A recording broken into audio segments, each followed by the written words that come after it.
신세계 백화점을 사랑하는 여러분, 안녕하세요. 저는 와인 유튜브 채널 저스트 드링크를 운영하고 있는 서비이고요. 제 왼쪽에는 소믈리에님이, 제 오른쪽에는 와인 전문가님께서 오시게 되었습니다. 오늘 이 영상을 시청하시는 여러분들께서는 이 영상이 끝나면은 이 알쏭달쏭했던 부르고뉴가 어떤 것인지 알게 되고, 또 이 부르고뉴를 어떻게 하면 맛있게 먹는지, 마실 수 있는지를 아실 수 있을 것 같습니다. 소믈리에님, 이 부르고뉴는 프랑스의 어디에 위치해 있죠? 조금 간편하게 설명을 드리자면, 서쪽엔 루아르와 보르도가 있다면 동쪽에는 부르고뉴가 위치를 하고 있습니다. 부르고뉴 같은 경우에는 좀 서늘한 기후를 가지고 있는 지역이기 때문에 고급 품종인 피노누아를 많이 생산하고 있습니다. 먼저 부르고뉴 생각하면은 먼저 딱 떠오르는 게 너무 비싸다, 또 그런 게 대명사처럼 뭔가 불러지게 되는데, 네네. 소믈리에님, 어떻게 하다가 이 부르고뉴가 비싼 와인의 아이콘이 된 거죠? 부르고뉴가 사실상 비싼 와인은 맞습니다. 제가 생각했을 때는 이제 밭의 등급이나 이제 가문에 양조하는 방식에 따라서 소량 생산하고 공급은 많아지기 때문에 가격이 자연스럽게 올라갔다고 생각하고, 대표적인 생산자로는 이제 로마네 꽁띠, 다들 아시는 DRC나 아니면 엠마뉴엘 루제, 아르망 후소 등의 여러 전통적인 생산자들이 있습니다. 좋습니다. 첫 번째로 부르고뉴가 비싼 이유, 이 시장 경제를 말씀해 주셨어요. 수요와 공급이 있는데 당연히 공급은 정해져 있는데 수요가 많아지면 가격이 오를 수밖에 없다. 그런 희소성 차원에서 이 부르고뉴가 세계에서 가장 많은 수요를 일으킨다라고 말씀해 주셨는데, 그런데 이 부르고뉴가 비싼 거 외에도 복잡하기로도 좀 소문이 엄청 나 있습니다. 어떻게 이렇게 좀 복잡한 라벨 체계가 이루어지게 됐는지 간단히 팀장님 좀 설명 부탁드리겠습니다.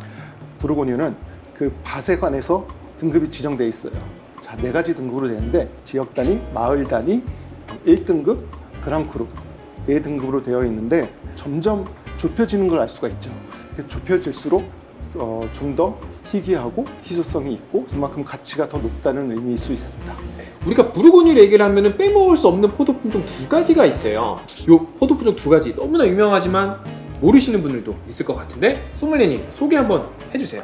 부르고뉴의 대표적인 포도 품종은 2가지라고 말씀을 주셨는데 맞습니다. 피노누아랑 샤르도네, 2가지 품종이 부르고뉴에서 생산이 되고 있습니다. 피노누아 같은 경우엔 이제 껍질이 얇고 서늘한 기후에서 생산이 되는 포도 품종이기 때문에 고급 품종이 될 수밖에 없고, 샤르도네 같은 경우에는 여러 지역에서 생산이 가능하지만 부르고뉴의 각 양조장의 스타일에 따라서 산미가 높을 수도 있고 복합미가 강해질 수도 있는 포도 품종이라고 할 수 있을 것 같습니다. 이 정말로 궁금한 거는 과연 이렇게 비싸다고 하는 이 부르고뉴 얼마나 비싼지 좀 궁금한데요. 팀장님, 가장 비싼 게 얼마나 비싸나요?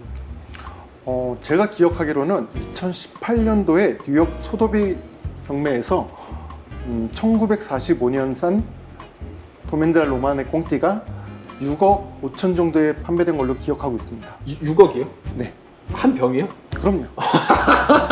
그 한 병이 딱 뽕 하고 따서 먹으면 사라지는, 그러니까 그 와인이 6억이라는 거죠? 그렇죠. 그 와인의 상태도 모르는 상태에서. 우리가 이렇게 부르고뉴에 대해서 간략하게 알아봤는데, 사실 보시는 분들이 제일 궁금한 거는 그럼 어떤 와인을 먹어야 되느냐, 이걸 것 같습니다. 그래서 오늘 이렇게 두 분 계시는 만큼 입문용 와인으로 부르고뉴 어떤 와인을 먹으면 좋을지 조금씩 추천해 주시면 감사드리겠습니다. 먼저 소믈리에님 소개해 주시죠. 제가 생각했을 땐 2가지 방법이 있는 것 같습니다. 부르고뉴의 메인 지역이 아니라 품종은 똑같습니다. 메인 지역이 아닌 다른 기타 지역, 예를 들면 코트 샬로네즈 지역이나 아니면 유명 생산자의 일반 부르고뉴 아펠라시옹을 가지고 있는 와인을 먹으면 좋을 것 같습니다. 대표적으로 화이트 와인 같은 경우에는 이제 스테판 알라담이라는 생산자가 있는데, 그 생산자 같은 경우에는 이제 코트 샬로네즈에서 이제 샤르도네를 생산하는 생산자입니다. 이제 간접적으로 비싼 몽라쉐나 메르스를 체험하기보다는 간접적 다른 생산자의 다른 지역의 와인을 먹어보던가, 유명 생산자의 띠볼리제라든지 그런 레드 와인, 일반 아펠라시옹 부르고뉴를 마셔보는 것도 좋을 것 같습니다. 팀장님께서는 추천해 주실 만한 와인이 있으실까요?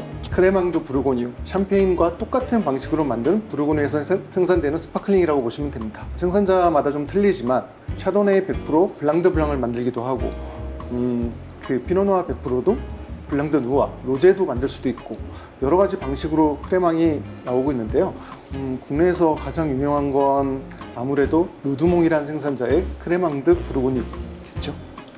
맞습니다. 사실은 우리가 그 탄산이 들어가게 되면은 어떤 것도 참 맛있게 좀 느끼게 되는 부분인데, 우리가 부르고뉴를 경험할 때 어렵게 뭔가 접근하는 것보다도 쉽게 탄산으로 버블로 시작하는 것도 좋은 팁이 될 수 있겠네요.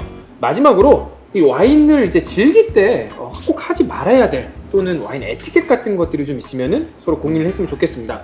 소믈리에님 혹시 그런 부분들이 있을까요?